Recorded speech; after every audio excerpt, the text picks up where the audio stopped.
Hello students, good morning all of you students. गतिमान आवेश और चुंबकत्व के नेक्स्ट वीडियो लेक्चर सीरीज में आज अपने टॉपिक स्टार्ट करने जा रहे हैं एम्पियर का नियम। एम्पियर का नियम स्टूडेंट अपने बहुत ही इंटरेस्टिंग टॉपिक है। जैसे स्टूडेंट अपनों ने बायो सावर्ट का नियम पढ़ा था जो अपने को बहुत इंटरेस्टिंग टॉपिक था, वैसे ही अपने पास एम्पियर का नियम भी बहुत इंटरेस्टिंग टॉपिक है। तो एम्पियर के नियम स्टार्ट करने से पहले स्टूडेंट्स अपने इस बात को जान लेते हैं कि एम्पियर का नियम क्यों लगाते हैं। जैसे बायो सावर्ट का नियम अपने लगाते थे कि तार में धारा प्रवाहित करने के कारण तार के चारों तरफ जो चुंबकीय क्षेत्र उत्पन्न होता है, उस चुंबकीय क्षेत्र का परिमाण ज्ञात करने के लिए अपने बायो और सावर्ट का नियम लगाते थे। इसी तरीके से चुंबकीय क्षेत्र का परिमाण ज्ञात करने के लिए अपने किस नियम को लगाएंगे स्टूडेंट्स? एम्पियर के नियम को लगाते हैं। एम्पियर का नियम अपने पास समझने से पहले अपने सबसे पहले बात करेंगे रेखा समाकलन की। रेखा समाकलन अपने पास क्या होता है? चुंबकीय क्षेत्र B और अल्पांश dl का जो अदिश गुणनफल है, चुंबकीय क्षेत्र B और अल्पांश dl का जो अदिश गुणनफल है, उस अदिश गुणनफल का समाकलन कर दें तो ये अपने पास क्या कहलाता है? रेखा समाकलन कहलाता है। तो ये स्टूडेंट अपने डेफिनेशन लिखिए, चुंबकीय क्षेत्र में लंबाई के अल्पांश के अदिश गुणनफल का समाकलन चुंबकीय क्षेत्र का रेखीय समाकलन कहलाता है।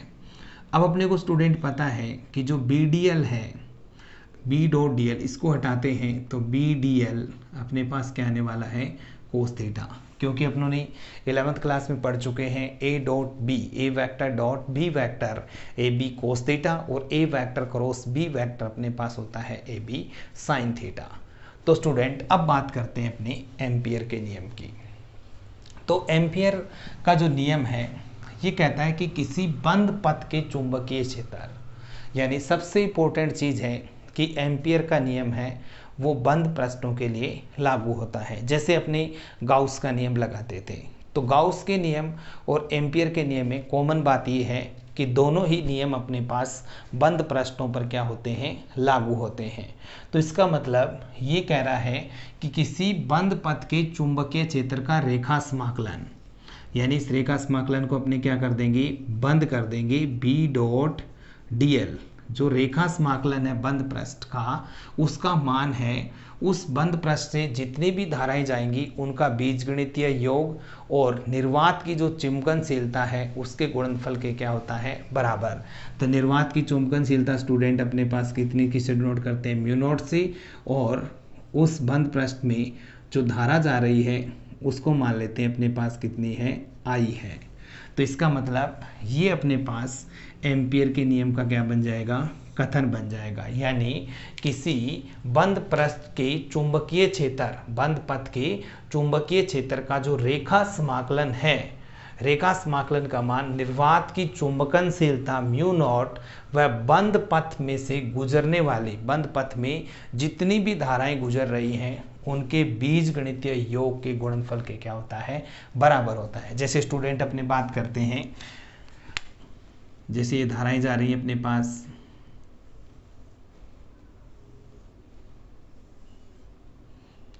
I1, I2, I3 और I4, ये धाराएं जा रही हैं अपने पास। अब सबसे पहले अपने एक बंद पृष्ठ को बनाएंगे। बंद पथ बनाने के लिए देखिए, जैसे मान लो मैंने एक बंद पथ अज्यूम कर दिया। ये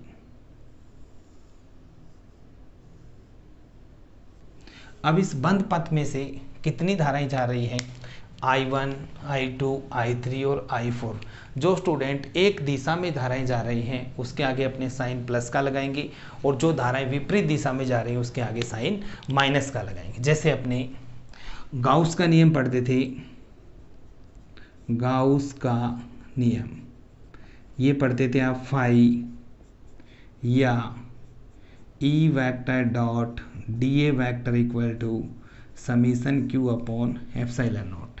इसमें होता था स्टूडेंट बंद पृष्ठ के अंदर जितने भी विद्यमान आवेश हैं उनका कुल योग। जो प्लस में वो प्लस लेंगे, माइनस में वो माइनस। इसमें समीशन क्यू की जगह अपने पास यहाँ पे क्या आ रहा है, बंद पृष्ठ में से बहने वाली धाराएं। अगर धाराओं की दिशा समान है तो अपने साइन किसका लेके चलेंगे, प्लस का।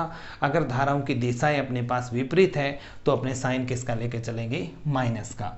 तो इसके लिए लिख सकते हैं अपने B vector dot D L vector mu naught. अगर आप इसकी बात करें तो I1 plus I2 plus I3 और माइनस का क्या हो जाएगा, I4।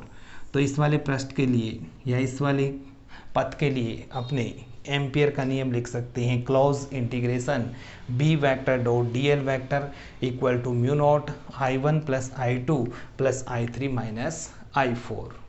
तो स्टूडेंट्स इसके बाद अपने अब इस नियम की कुछ एप्लीकेशंस हैं, अनुप्रयोग हैं, उन पर डिस्कस करेंगे, जिसके कारण आपको ये नियम लगाना है वो अच्छे तरीके से आ जाए। अपने एम्पियर के नियम की फर्स्ट एप्लीकेशन है, उसको स्टार्ट करते हैं। प्रणालिका, कोई भी अपने पास धारावाही प्रणालिका है, इसके कारण चुंबकीय क्षेत्र की गणना करना। ये स्टूडेंट्स एप्लीकेशन करने के बाद आपको जो नियम है ये लगाना अच्छी तरह से माइंड में क्लियर हो जाएगा। तो अपने स्टार्ट करते हैं। धारावाही प्रणालिका क्या होती है, अपने पास एक अपने पास बेलनाकार नलिका है, जैसे ये मार्कर है अपने पास, इसके ऊपर तांबे के विद्युत रोधी तार को लपेटकर एक कुंडली बनाई जाती है। इस कुंडली को क्या कहते हैं, परिनालिका कहते हैं। यानी एक बेलनाकार नलिका के ऊपर तांबे के विद्युत रोधी तार को लपेटकर जो कुंडली तैयार करते हैं अपने, इस कुंडली को अपनी परिनालिका कहते हैं। अब स्टूडेंट्स नेक्स्ट डेफिनेशंस अपने पास है आदर्श परिनालिका। आदर्श प्रणालिका क्या होती है आपके पास, कि प्रणालिका की लंबाई होती है वो व्यास की तुलना में क्या होती है, बहुत ज़्यादा होती है। ऐसी परिनालिका को अपने क्या कहते हैं, आदर्श परिनालिका कहते हैं। इसके बाद स्टूडेंट चुंबकीय क्षेत्र की दिशा की बात करेंगे। तो अपने पास एक धारावाही प्रणालिका लेते हैं, जैसे ये आपके पास एक बेलन है, इस बेलन के ऊपर अपने को तांबे के तारों, विद्युत रोधी तारों को लपेटना है। ये तांबे के तार को लपेटकर अपने एक कुंडली बनाएंगे।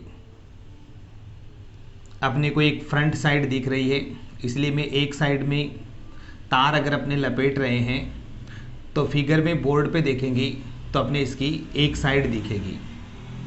जैसे मान लो स्टूडेंट्स ये बेलन है, इस पे आप लपेटोगे तो आप इस फ्रंट साइड से देखोगे तो आपको ये साइड दिखेगी। अगर इस तार को अपने कंप्लीट करें तो ये बैक साइड आ जाएगी, फिर ये फ्रंट, फिर वापस बैक, फिर फ्रंट, फिर बैक। तो इस तरीके से धारा प्रवाहित होगी इसके अंदर। इसमें अपने पास धारा प्रवाहित हो रही है वो आई हो रही है।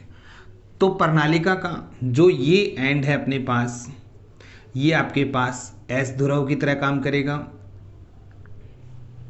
धारा की दिशा में, और ये जो इस साइड का जो कॉर्नर है अपने पास एंड है, ये आपके पास एन ध्रुव की तरह कार्य करेगा।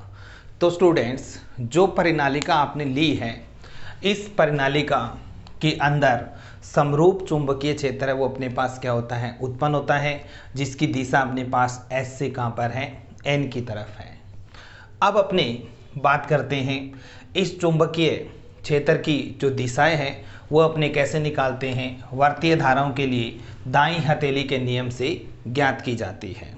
जैसे अपने बात करें, यहाँ पर अगर आप धारा की दिशा देखो तो ये धारा नीचे की तरफ आ रही है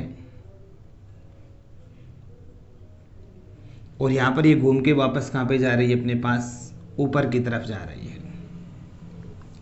अब अपने यहाँ पर बाहर चुंबकीय क्षेत्र की दिशा निकालें तो देखिए, अगर आप अंगुलियों को बंद करोगे, यानी दाहिनी हथेली का नियम क्या है आपके पास, कि वर्ताकार जो आपके पास कंडक्टर होते हैं उसमें राइट हैंड की अंगुलियों को अपने को क्या करना है, बंद करना है, और जिस तरफ अपने अंगूठा होगा वो चुंबकीय क्षेत्र की दिशा को क्या करता है, प्रदर्शित करता है। तो अपने यहाँ पर अंगुलियों को क्लोज कर रहे हैं इस तरह से, तो अंगूठा अपने पास कहाँ पर आ रहा है, सब पोजिशनों में अंदर की तरफ आ रहा है। तो स्टूडेंट यहाँ पर अपने पास चुंबकीय क्षेत्र है वो आपके पास क्या है, लंबवत अंदर की तरफ है।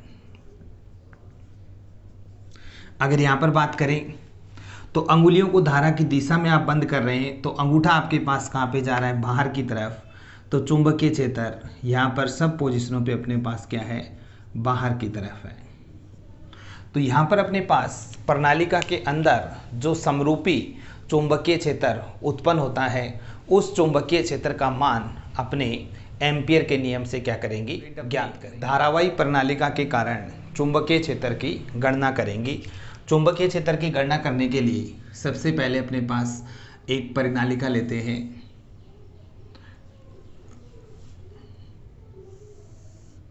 ये अपने पास प्रणालिका एक बेलनाकार नलिका है और इस बेलनाकार नलिका के ऊपर तांबे की विद्युत रोधी तारों को लपेटकर एक कुंडली बनाई जाती है। इस कुंडली को अपने क्या कहते हैं, प्रणालिका कहते हैं। प्रणालिका में जो फेरे हैं उसकी संख्या अपने पास कितनी है, कैपिटल N है। तो इस तरीके से स्टूडेंट इस प्रणालिका में जो धारा प्रवाहित हो रही है वो अपने पास कितनी है, I है। यहाँ पे धारा की दिशा को रिप्रेजेंट करेंगे अपनी। तो ये वाला जो एंड है ये अपने पास S ध्रुव की तरह काम करेगा और जो ये एंड है इस साइड का ये अपने पास N ध्रुव की तरह कार्य करेगा। और स्टूडेंट्स जो प्रणालिका है इसकी जो लंबाई है ये अपने पास कितनी है, कैपिटल L है। और प्रणालिका के हर फेरे में जो धारा है वो कितनी प्रवाहित हो रही है, अपने पास कैपिटल I हो रही है। तो अपने चित्रानुसार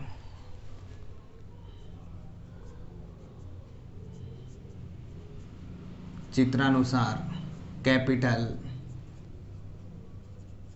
L लंबाई की प्रणालिका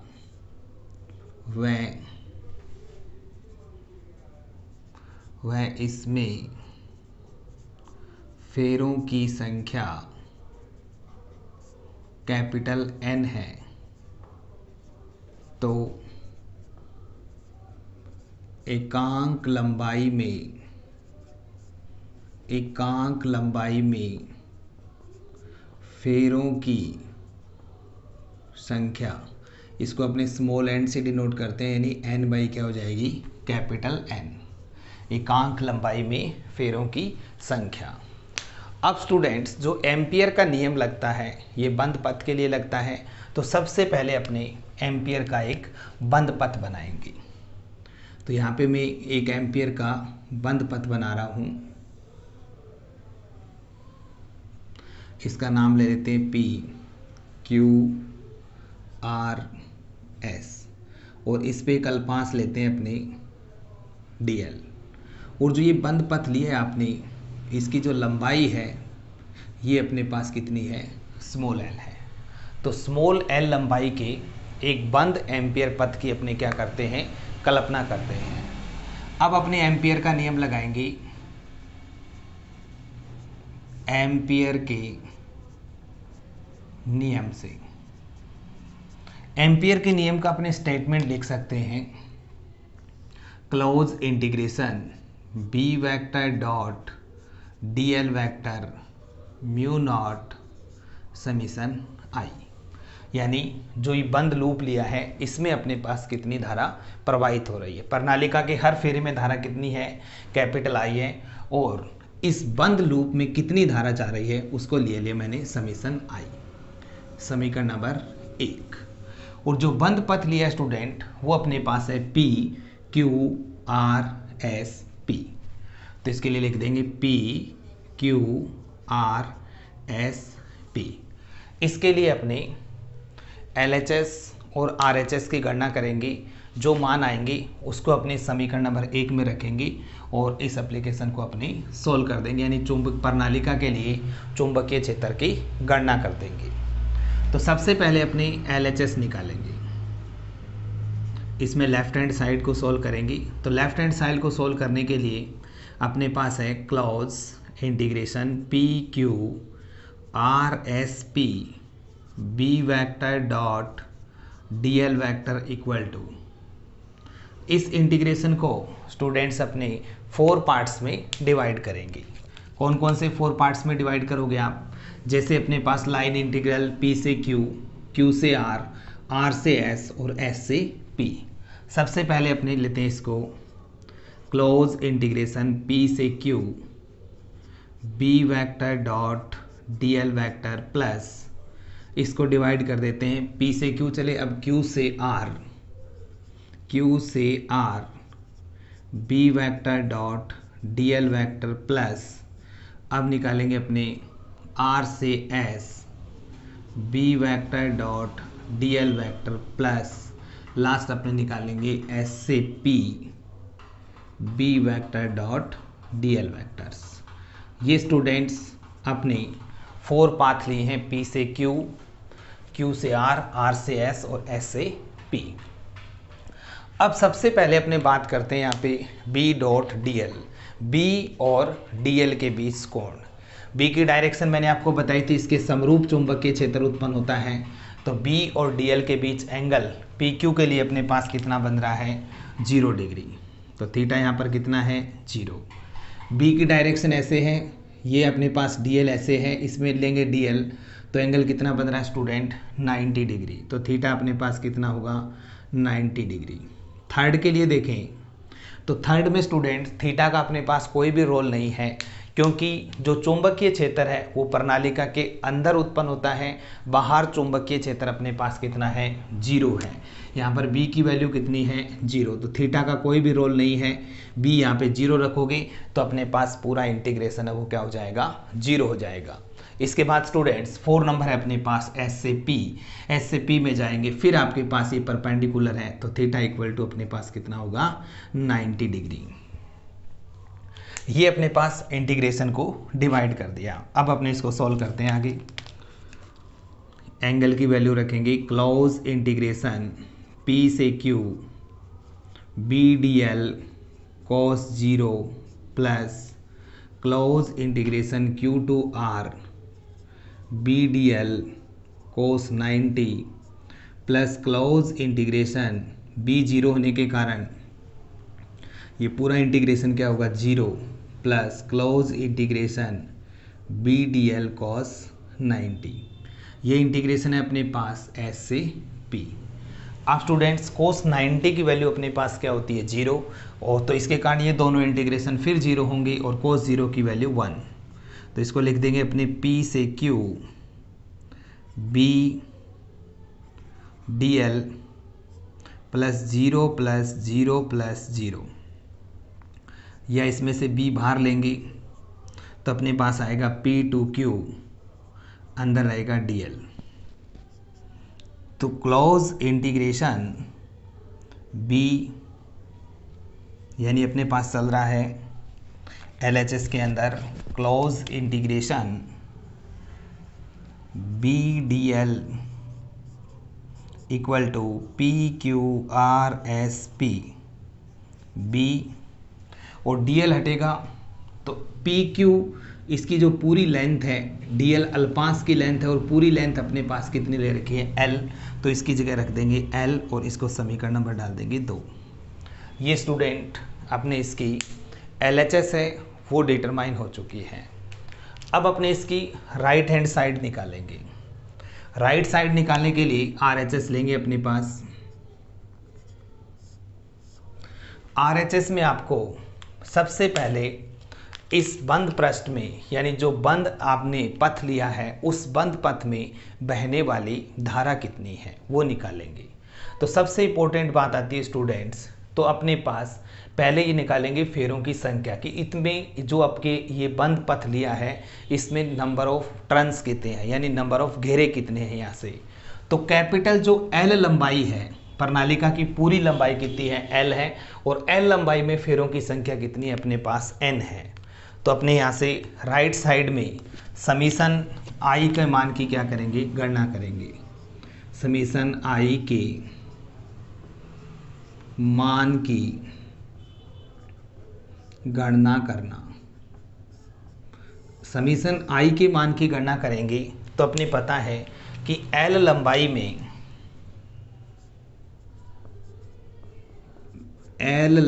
में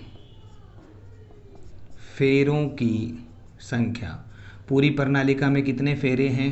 n फेरे हैं। इसलिए एकांक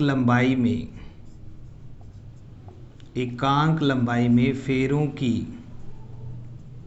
संख्या ये कितनी अपने पास n/l है। इसलिए आपको स्टूडेंट कितनी लंबाई में फेरे चाहिए? स्मॉल l, क्योंकि इसकी धारा चाहिए अपने, तो स्मॉल l लंबाई में फेरों की संख्या ये आ जाएगी आपके पास n/l × l। ये आपके पास स्मॉल l लंबाई में फेरे या घेरों की संख्या निकल गई। अब अपने को पता है एक फेरे में, हर फेरे में धारा कितनी प्रवाहित हो रही है? I। तो यहाँ पे लिखेंगे परिनालिका के एक फेरे में प्रवाहित धारा कितनी आ रही है? I। तो कितने फेरे में चाहिए? n/l × l फेरों में प्रवाहित धारा। एक में इतनी हो रही है तो इसको गुणा कर देंगे अपनी n/l × l × I। ये स्टूडेंट अपने पास धारा डिटरमाइन हो गई समीशन I।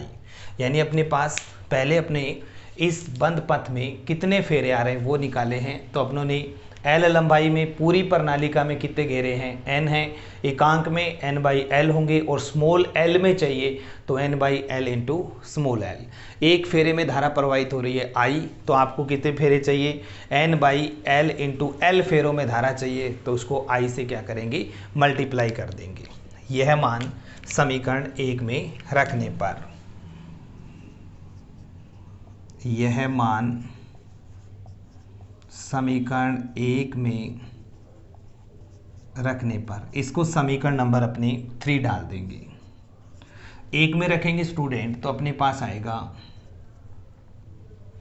ये इसकी LHS की वैल्यू आपके पास है BL equal to right side की वैल्यू है μ0 और समीशन I आपने निकाला है n/l × l × I।